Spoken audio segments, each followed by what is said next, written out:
All right. Hello, everybody. My name is Jamaica Leverett, and I'm the Career Advisor in Career Services. And today we have our Sunday Spotlight, Spotlight Sunday. Hello, everyone. I'm Becca Turner, Director of Career Services at JSU. And today we are spending a little bit of time with alumna Stephanie Slater. Stephanie? Hi, everybody. I'm Stephanie Schlater, and as Becca said, I graduated from Jacksonville State. I currently live in Washington, D.C., and I am a pro bono manager at a law firm, Deckert LLP. We are a global law firm, so we have 27 offices around the world, and I ask attorneys to do good work. So that's my everyday here in DC. Okay, great. So tell us a little bit about, what degrees you have from JSU, where you're from, any background info you like to share with us, volunteer experiences, or, your JSU story, what got you here. Sure. So my JSU story is probably a little bit different than most. When people ask me where I'm from, I say sometimes everywhere and other times nowhere. I grew up as an Army brat and so moved a lot. But my mom is from Oxford, Alabama, and so I was well aware of Jack State growing up, spent a lot of summers in Oxford and in Birmingham. And my parents actually met at Jacksonville. And, the story goes that they were in English class together and my dad wouldn't move his legs where he had them spread across the aisle. And so she kicked him and the rest is history.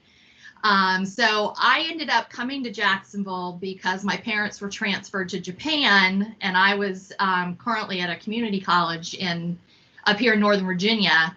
And the two choices I was given was I could go to Japan with them or I could go to Jacksonville. So the choice was I would go to Jack State so that family could keep their eyes on me. And I got my degree there, a bachelor's in political science with a minor in English. And then after that, I came back to the DC area and worked for a couple of years. And my mom was a career educator. My grandparents were educators. And I decided that I wanted to go to graduate school. So I did a master's in education at George Mason University, which is up here in Fairfax, Virginia.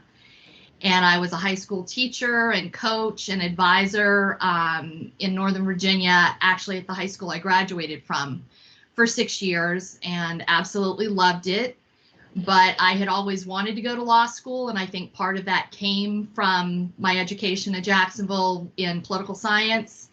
And so I decided to go to law school at Western New England University in Springfield, Mass, which was a complete culture shock.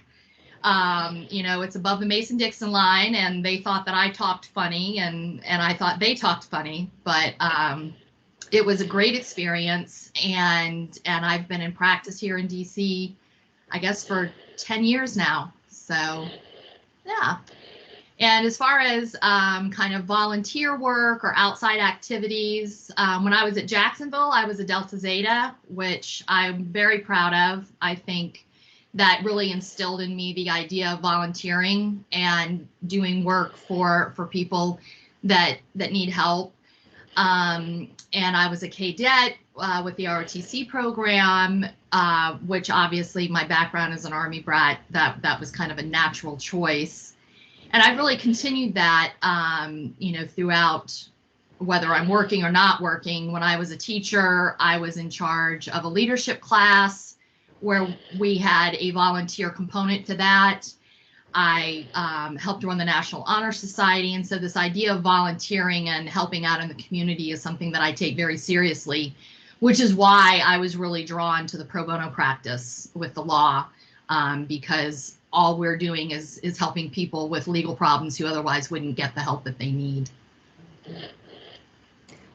That is such an impressive journey since getting to JSU, but also since having graduated from JSU. And I think a lot of our students can share a similar experience as far as, making the decision to have to stay here and finish school, whether it's high school, then on to college at JSU, or stay here and go to college at JSU and stay with other family members. So that is certainly a story that we hear often. Who specifically at JSU, what mentors or academic advisors would you like to talk about, or influenced you and helped you along the way to get you to where you are? I think, you know, there's a million who could fill that bill. Actually, my parents, when they were at Jacksonville, they were there at the same time as Joe Service. And so he was always someone that I could go to for help if I needed it. But as far as, you know, someone who was not only a teacher but a mentor, was Dr. James Allen, Jimmy Allen. I don't think there is a better character at Jacksonville than he was. I took his Southern politics class and a number of other poli-sci classes from him. And I think what he really did as a professor, and looking at the idea of how politics and government and things work, is he really humanized the study of politics and politicians.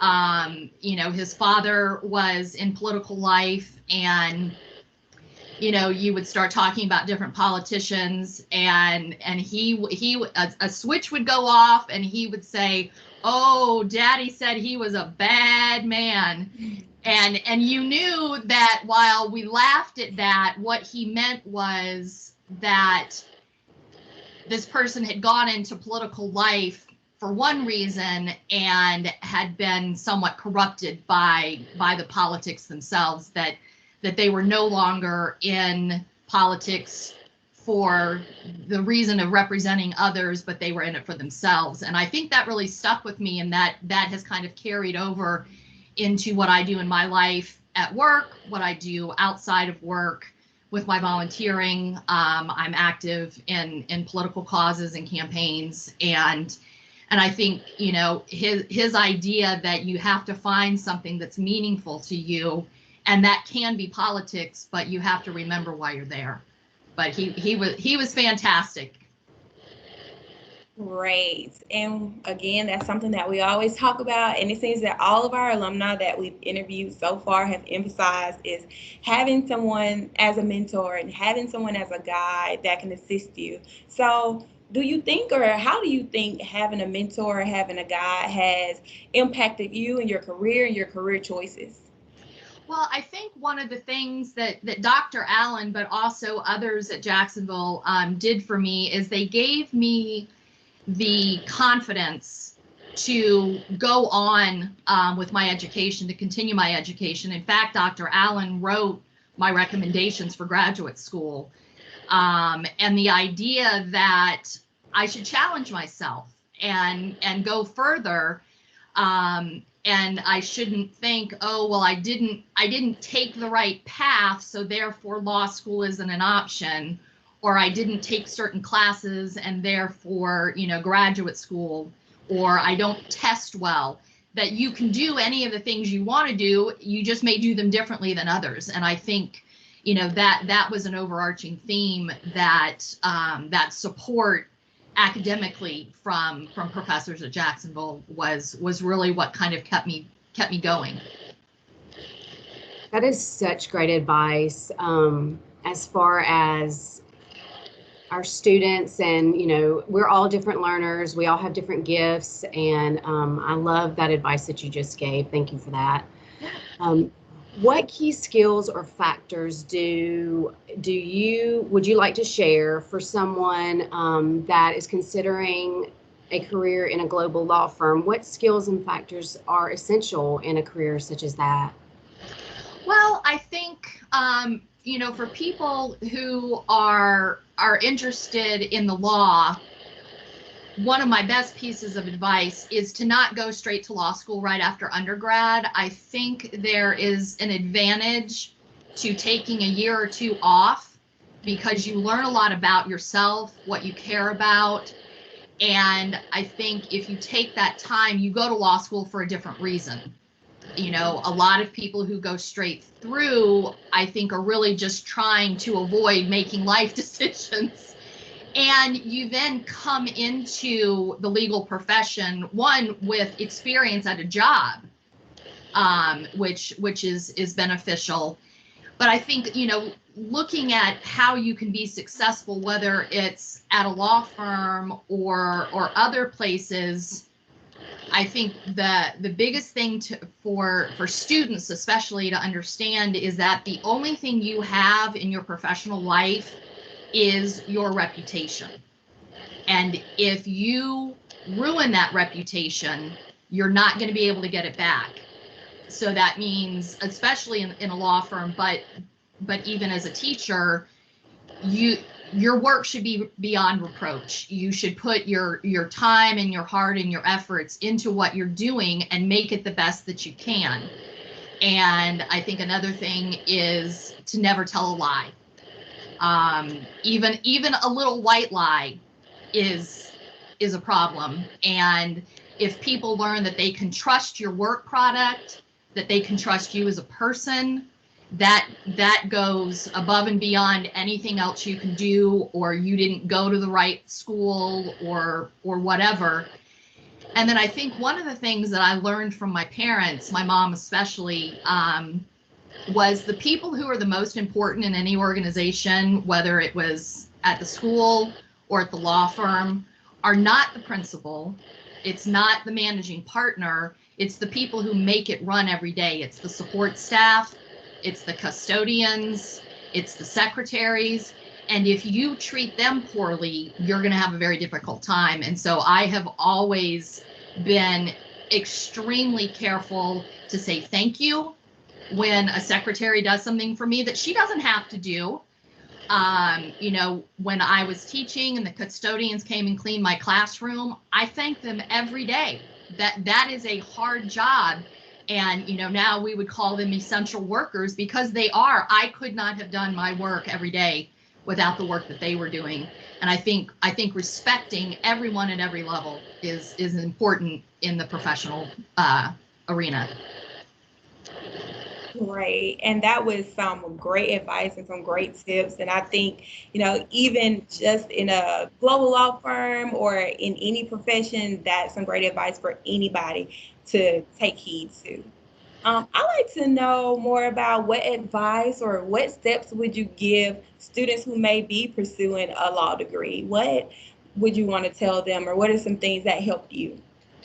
Well, I think being exposed to the law early is a good thing. You know, when the courts are open, you can go in to the criminal court and observe. You know, family court's a different thing.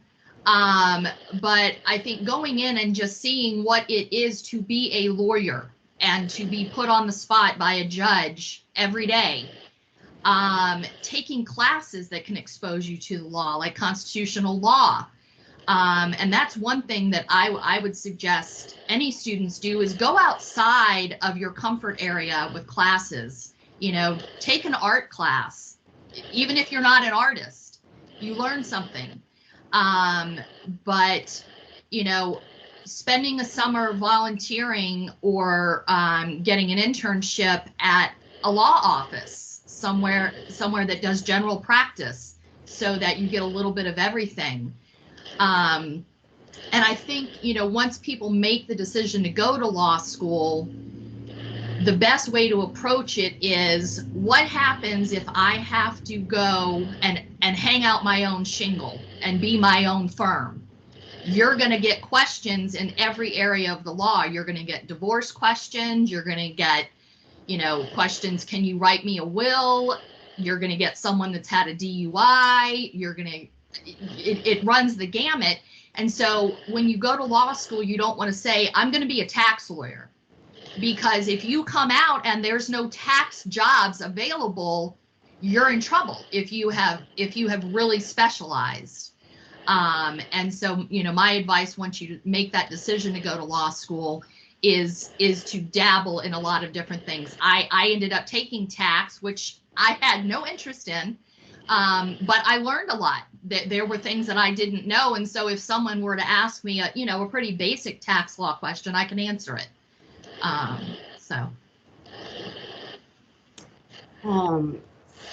I feel very lucky that JSU was your foundation for the career that you've had, and I hope that we will see you on campus soon or, in the coming years. You are certainly someone that has given so many nuggets of great information today for our audience and our viewers. Is there anything else that you would like to share with our JSU students, alumni, faculty, or community that might be listening today as we wrap up our interview? Yeah, I think for the students, enjoy your time at Jacksonville. I mean, I was in a sorority. I went to the football games. It is easy to have a lot of fun. But I think you should also challenge yourself and, really explore what your interests are. And those may shift from time to time. I think for the faculty and the staff, just know that you are so appreciated and that the impact that you're making is lifelong. And I think for the alumni, I would say reach out to the people that you went to Jacksonville with, because I remember boiling snow in 1993 snowstorm because we didn't have any water. And those are stories that you carry throughout your life, and those are friendships and bonds that you don't have at any other time in your life. And so I would tell the alumni to reach out to each other. And I think anyone, students and alumni, should realize that there are people you meet at Jacksonville who can help you in your career down the line. The idea of networking and staying in touch with people is important, because you just never know where that job is going to come from. So. Well, you have definitely given us some great advice today, shared some great nuggets with us today, and not just us, our students, our alumni, our faculty, our staff, our JSU community as a whole. If there is nothing else, this concludes our Sunday Spotlight Sunday. Thank you.